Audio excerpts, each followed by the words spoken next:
তাই আবার ষড়যন্ত্র শুরু হয়েছে। এই ষড়যন্ত্র রুখতে হবে। আমরা তো আপনার কাছে টাকা চাই না, পয়সা চাই না।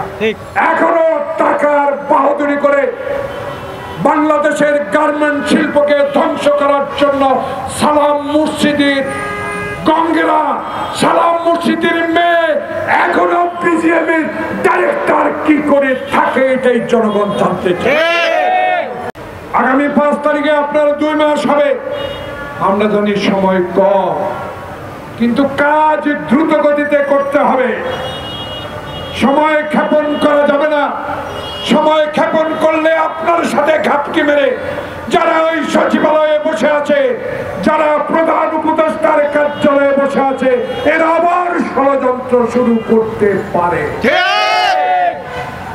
এদেরকে রুখে দিতে হবে। বাংলাদেশের আন্দোলনরত সকল দলের সাথে কথা বলা আপনি শুরু করেছেন, অভিনন্দন আপনাকে। নিউ ইয়র্কের মাটিতে বাংলাদেশের কথা তুলে ধরেছেন। আমার আবু সাইদ খোকন মুগ্ধের রক্তের কথা তুলে ধরেছেন। ছাত্রদের আন্দোলনের ভূমিকার কথা তুলে ধরেছেন। সেই জন্য আপনাকে আন্তরিক ধন্যবাদ জানাবো। একজন মুক্তিযোদ্ধা হিসাবে, একজন রাজনৈতিক কর্মী হিসাবে বাংলাদেশের মানুষ আপনার কাছে প্রত্যাশা একটি, আওয়ামী লীগ যেন বাংলাদেশে আবার ক্ষমতা এসে বাংলাদেশের অধিকার ক্ষুণ্ণ না করতে পারে। তাই আবার ষড়যন্ত্র শুরু হয়েছে। এই ষড়যন্ত্র রুখতে হবে।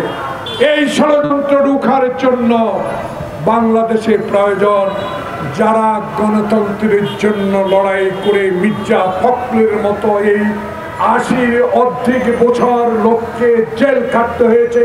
মির্জা আব্বাস গয়সর আজকে রিজভি যারা জেল কেটেছে, আমাদেরকে অন্যায়ভাবে আমাদের অফিসে ভেঙে মেহেদী বিপ্লবরা যে অন্যায় করেছে, তাদের জেলা চামুন্ডাকে অবিলম্বে বের করে দিতে হবে। যদি নাই করেন ক্ষতি হবে জনগণের।